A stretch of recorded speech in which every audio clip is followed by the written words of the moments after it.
A sad Monday for administrators in the northern part of Cameroon after the divisional officer for Figure subdivision died in a fatal road accident alongside his wife and his elder son. The incident took place in the early hours of this morning. We tell you more on that in this edition of the news. Also ahead, we tell you about the Minister of Territorial Administration, Paul Atanganji, that visited some parts of the northwest region of the country to take stock of the security situation in the town of Bamenda ahead of the 2018 presidential election in Cameroon. According to Minister Paul Atanganji, the situation is gradually returning to normal in that part of the country. Also ahead, we talk sports, football. The list of 23 of the newly appointed coach of the Indomitable Lions of Cameroon ahead of eliminatory matches ahead of the 2019 AFCON Games in Cameroon.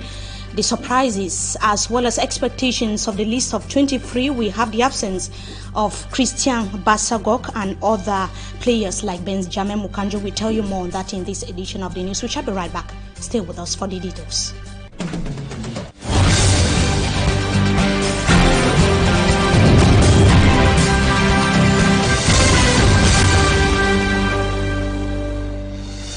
Good evening to you, ladies and gentlemen. We welcome you back from the weekend. You're watching the 6 p.m. primetime newscast on Equinoxe television. Let's begin right away on a rather sad note on the fatal road accident which took place in the early hours of this morning, where Prosper Abba, he is the divisional officer for Figil subdivision in the north region of Cameroon. He died in the course of the said road accident alongside his wife and first child, a 16-year-old child, just to be more precise. Reports say that the accident occurred near Menganga in the Adamawa region at about 4 a.m. That was yesterday rather, when the Dio's car bashed into a stationary truck, leaving the 3 members of the family dead and several others injured. It should be noted that the Dio and his family members were heading from Yaoundé to the subdivision from the nation's capital, where they went for burial.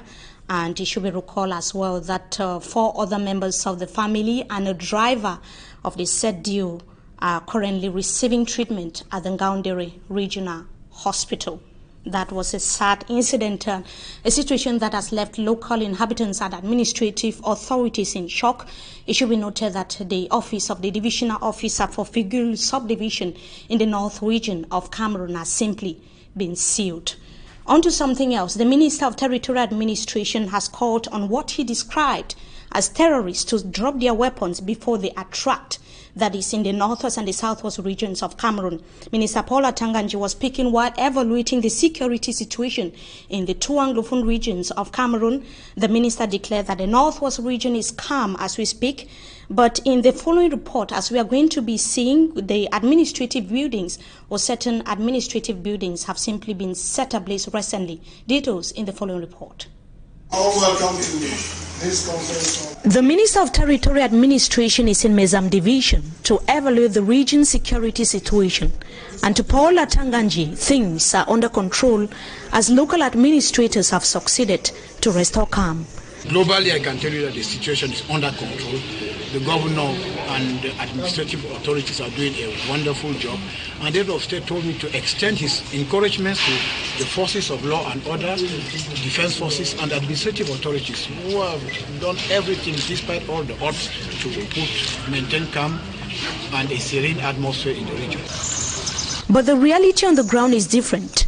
The incinerated offices of the divisional officers for Bali and Bafut are glaring examples. Both buildings went into flames at night when locals were indoors in strict respect of the curfew imposed in the region by local administrative authorities. Minister Paul Atanganji visited both localities to take stock of the situation and said that plans were underway to reconstruct affected administrative structures. Very, very unfortunate that these terrorists, whom I can say is just a small minority, think that they can take the state hostage and perpetrate these acts of vandalism. This is the Dio's office in Bafut. This is an administrative office providing services for the local population.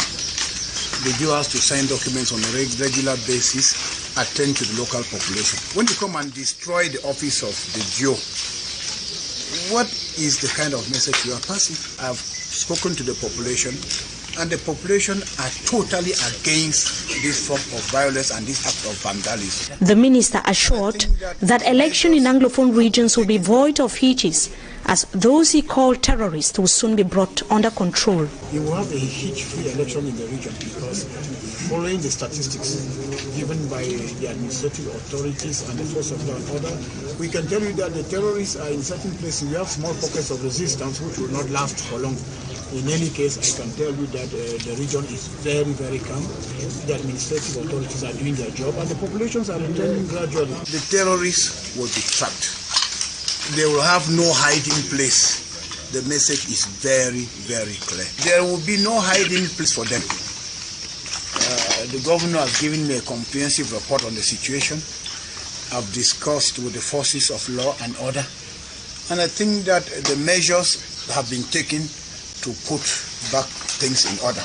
Minister Paul Atanganji seized the opportunity to preach the message of unity and urge those in bushes to drop their weapons and report themselves to the police. The prodigal son should come out of the bush, and when you go and report yourself to the police, to the gendarme, or to the governor, or to the GO, or to the senior officer, that I was deceived. I mean, I stayed in the bush and I see that I have no future. So you have to lay down your weapon. The minister also tasked the population to act as collaborators of forces of law and order by exposing suspected pro-independence fighters. The Minister of Territorial Administration was in a region rocked by election and school boycotts, as well as ghost towns since January 2017. It should be noted that Mondays are simply been marked by shutdown of economic activities, and up to now, nothing has changed. Today was another day where business persons had to stay indoors. In the two Anglophone regions of Cameroon, those are images of the town of Limbe this Monday, the 20th of August 2018. We could see how activities were simply paralyzed in the town of Limbe. Very few vehicles could be seen circulating in the town of Limbe. Others were simply stationed. People who had to go about their day-to-day activities would rather go on foot because no vehicle could be seen in the town of Limbe today. It was a similar situation in Boya, in Bamenda, and other major towns and villages in the two Anglophone regions of Cameroon. The situation has been going on for 2 years now, as I indicated. And on to something else, the spokesperson of the Cameroonian Army, Colonel Didier Bajek, has said that the Cameroonian military has reconquered the locality of Njikwa, that is in Momo division of the northwest region of Cameroon, from what he called terrorists. The operation was led by a special section of the security forces who braved the distance to get to Njikwa. According to the minister, the communication or the spokesperson of the Cameroonian Army in the country, some 16 terrorists, those were the declarations of the ministry or from the Ministry of Defense, were neutralized in the course of the operation, and several items were recovered, notably some 35 homemade rifles, one M21, as well as other equipments that were seized from what he described as terrorists, according to the spokesperson of the Cameroonian Army, Colonel Didier Bajek. It took place in the northwest region of the country. That was this weekend. Now, calm has returned to Bangu, that is a locality in the west region of Cameroon, after tension gripped inhabitants following the killing of a commander of a gendarmerie post by highway robbers. Another is resisting death in hospital as we speak, as innocent as it tells us in the following report. Calm has returned to the neighborhood after the assassination of the deputy commander of the Balembo Gendarmerie post situated along the Bafang-Bagante highway. Yene Abdel finally gave up the ghost at the Bangu Integrated Health Center early Sunday. The gendarme officer, who died in his 50s, lived in this residence. According to reports, the commander, accompanied by one of his elements, intercepted this vehicle suspected was transporting criminals, firearms, and stolen money. Yene Abdel was shot several times in the chest by highway robbers as they were driving the intercepted vehicle and its occupants to the gendarmerie brigade for questioning. The criminals on board the vehicle escaped. At Carrefour Bangu, This man explains he saw a group of heavily armed highway robbers in Bafang heading towards the control post. Depuis Bafang, the banker. He caught the chief of the gendarmerie post, but none of his lines was going through. C'est deux numéros, MTN, Orange, je les passe. J'ai vraiment convaincu que mon ami il est mort. Informations say the commander's element is under intense medical care in a hospital. Balembo Quarter in Bangu has been described as homeland of criminals and highway robbers who frequent the busy stretch of roads, especially at night, due to the absence of street lights. We now talk about something else. Kofi Annan, the man of peace, the man who transformed the United Nations into a real people-conferred or centered organization, the man as well who brought together the presidents of the Republic of Cameroon and that of Nigeria on the same table over the Bakassi Peninsula. These qualities and legacies were highlighted by some former collaborators of the former or the late diplomat who died at the weekend. Kofi Annan has so far been described by his collaborators. One of them here in the country's economic capital, Douala, and Cameroon in general, is Dr. Simon Munzo, who said that he is a man worth emulating. Let's have the details with Babla Jonathan. I, Kofi Annan, solemnly swear. Described as a humble man, Kofi Annan rose from a humble beginning within the United Nations system to the top of the World Organization. Kofi Annan, the man, the person that we came to appreciate, was someone who started very humbly within the United Nations system. He was the first, and I would say he still is, Secretary General of the United Nations to have come from the ranks of staff of the United Nations.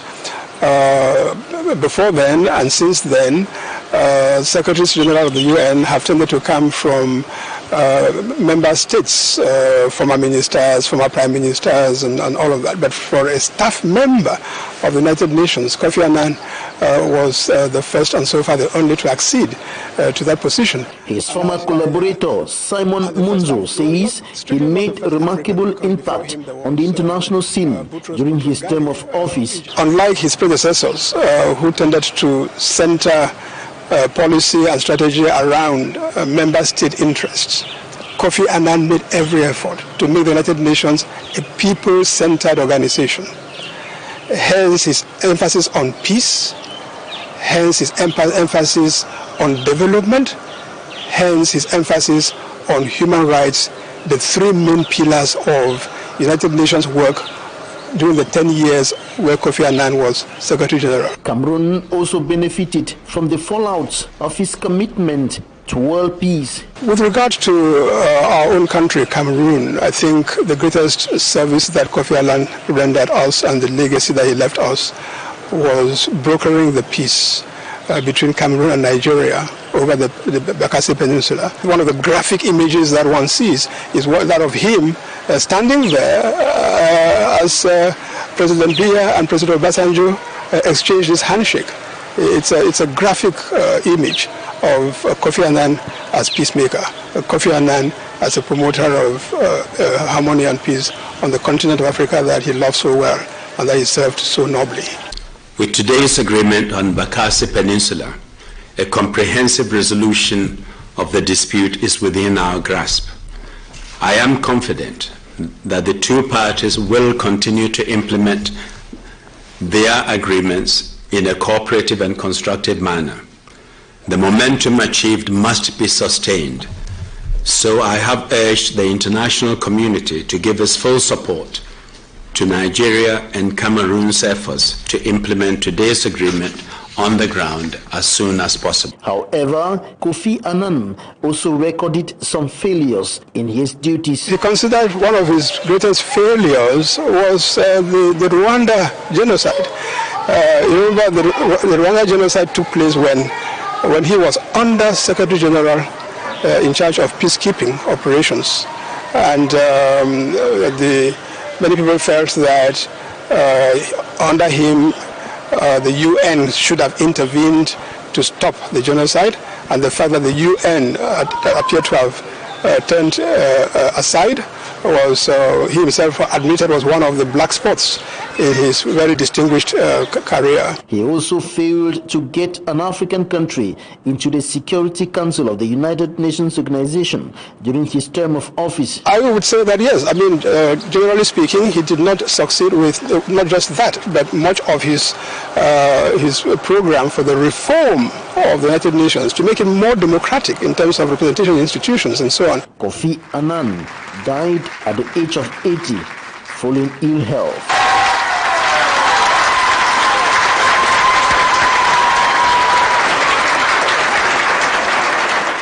Annan died or spent his career working to create a world that was of interest, especially to all. Listen to the Ghanaian and second African to become the UN Secretary General after Brutus Ghali of Egypt. Let's hear him in the following excerpt. The world that I'm working to create is a world that should be of interest to all of us. I'm working to create a world that is stable, that is peaceful, where we as human beings realize that we cannot consume the resources of the world the way we are doing, as if there's no tomorrow. It's going to be a disaster for our children and our grandchildren.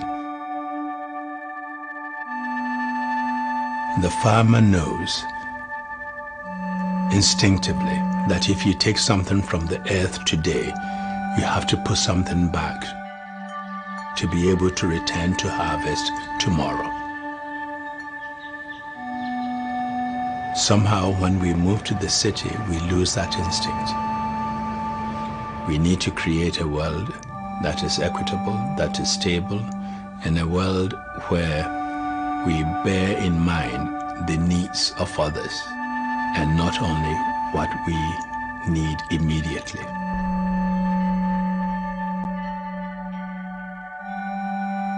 We are all in the same boat.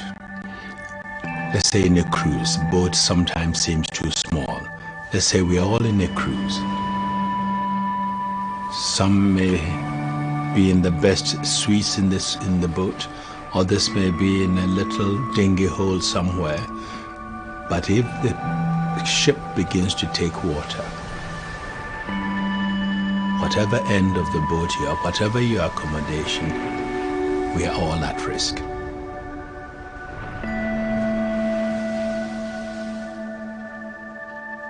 We should reach out and work in partnership with civil society, with the private sector, with foundations, for philanthropies, focusing on the need of the individual. Yes, states are important and their concerns are important, but at the end of the day, it is the citizens and the individual needs which are important. Huge problems like genocide begins with one individual, the humiliation of one individual. And so the focus on individuals and people is the right one. And if we work in partnership and we all do our little bit collectively, we will make a giant contribution.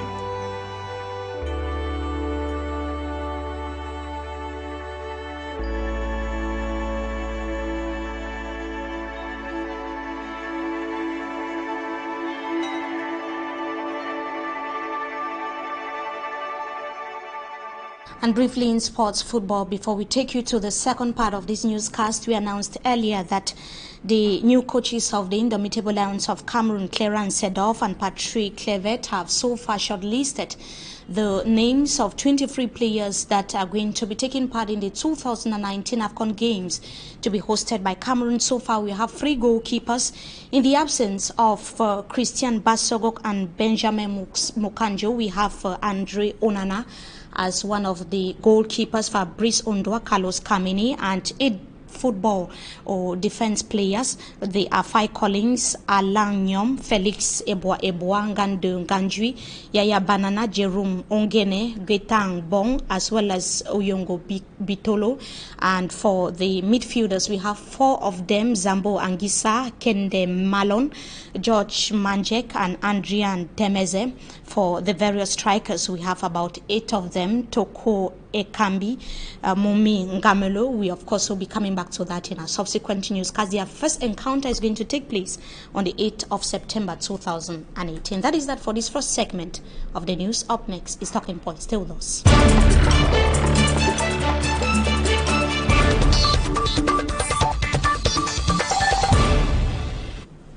Good evening to you once again, ladies and gentlemen. We thank you so much for joining us in this second segment of the news. Mr. Ako John Ako, a political analyst, is our guest tonight. Sir, good evening. Thank you so much for joining us tonight on Talking Point. Yeah, Mimi, the pleasure is mine being with you once more to talk issues affecting Cameroon.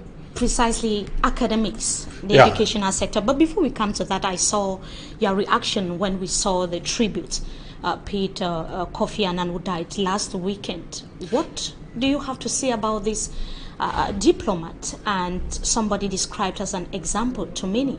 Yeah, in fact, when I received the news on social media and or WhatsApp, I was shocked, because I've not heard in recent times that Kofi Annan was sick. So when I received the message, it's like I was not sure even to comment on it. I could not. I needed to verify from a second source to be sure that this is what is happening to an African some of us respect most. In fact, added to Kofi Annan, a lot of Africans that have made a mark in the international scene, I compare him to the ranks of Nelson Mandela, the Thomas Sankara, and the Kwame Nkrumah, still from the same country. And heading an organization, we know what Kofi Annan has been out to. Remember, at the early start of the Cameroon crisis, Kofi Annan, in his own personal capacity, offered his good offices that if Cameroon can handle these issues internally, he will. The Anglophone crisis internally, he will act as a mediator. But it all fell on deaf and abdomen ears from the Cameroon government, thinking that they will resolve. I just wish that wheresoever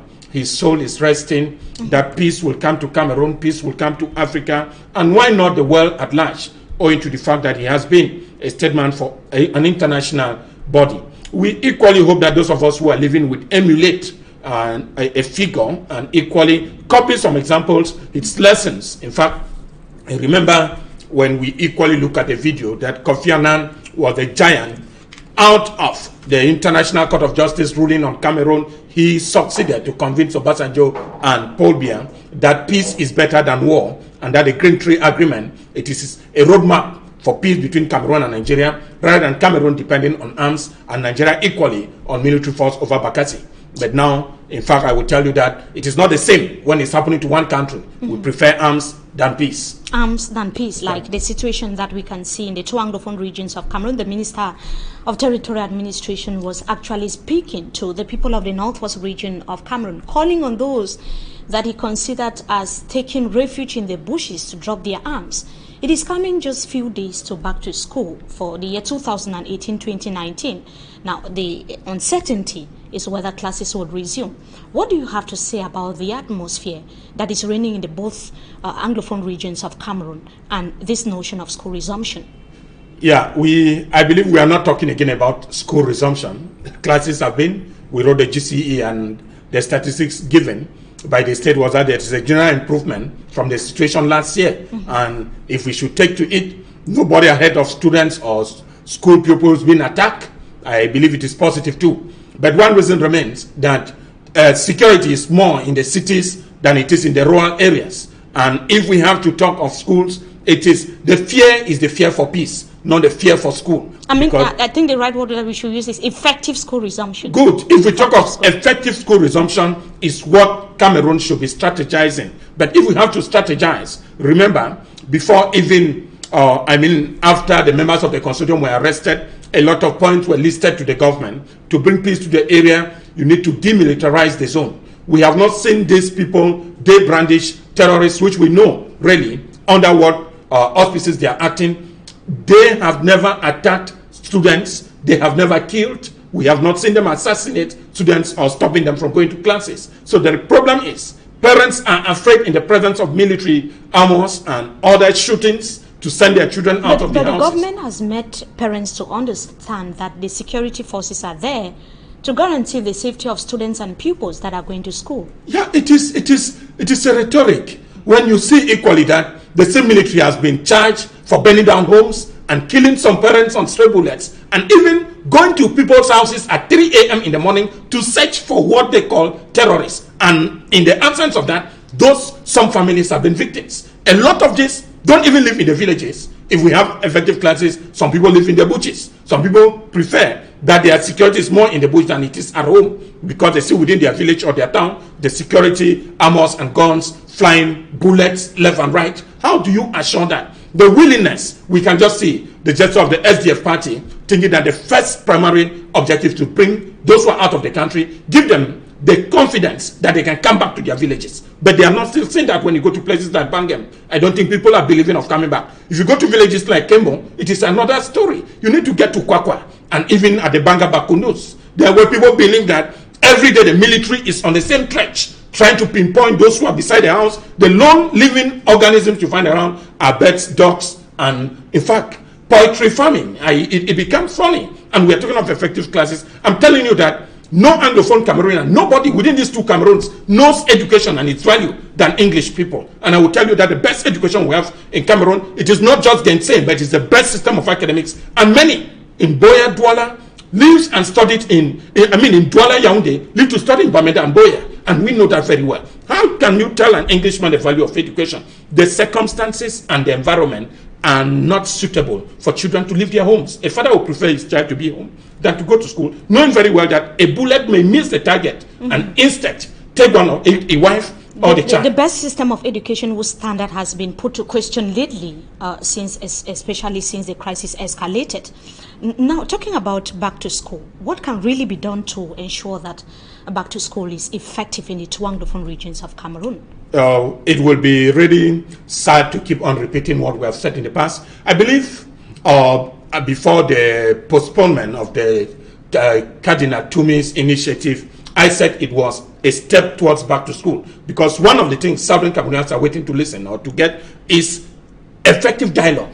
If the state has to call for effective dialogue, release all those who have been captured during the crisis, call off the military, send them back to their barracks. I believe there will be an intention that something positive is about to happen. We don't need to get behind corners to tell people why the presence of the military, the continuous kidnapping and they call it arrest of unknown persons within their homes, within their villages, back to prison, tension the environment that any young man seen in the village within the age of 15, 20, 25 should be caught and sent to Yaoundé or an unknown destination. It's embarrassing. You can't tell parents to bring their children to this type of environment. And again, we realize that within the schools, how many schools are there? Some privately owned schools and the conduct of some principals. I'm shocked to tell you that by the 10th of August, some high schools in Douala, public high schools, will tell you that their classes are already full. There's no other space to recruit, and we can't get in because of the mass influx of students from the two English regions. And I will equally come to tell you that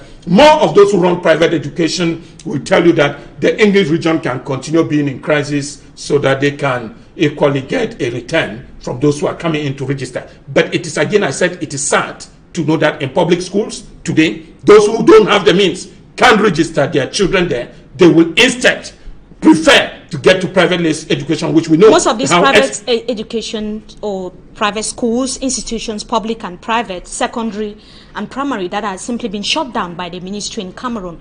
Recently, we saw the outing of the ministers of secondary education and that of basic education closing the doors of several institutions over illegality. What do you have to say about that, given that this measure is taken on a yearly basis? There seems to be a problem at the level of follow-up. Yeah, it's not a matter of follow-up, because when you see the schools that are closed this year were not the ones that were closed last year, meaning the same schools have been there before even last year. A lot of it is that in Cameroon, we have a problem with managing institutions, because the people we put at certain positions are not really qualified. In fact, we don't have a system of detecting. We have passed to what they call an a local or traditional. You mean at the level of the government? I mean the government, the digitalization, what we call e-management, meaning every school is capable of having a code, so that at the level of the central administration, we are capable of knowing who is operating where. We don't need to move behind to know which school is located in Dogoti, which one is at Bepana, which one is at a source or wheresoever Mangie. But we need at the level of the office to digital. That is what, when there's a digitalized system, I believe even parents Cameroon would will do have much to know. Thank to you get so us much. to a more better Thank you option. so much, Mr. Ako, for joining us tonight on Talking Point. We hope to have you some other time again. Yeah, the pleasure is mine. I will always be at your call. The pleasure is ours as well. To our viewers, it was our pleasure as well having with us in this edition of the Primetime Newscast on Equinoxe Television. Wishing you a blessed stay in the company of our programs until we meet again. Goodbye.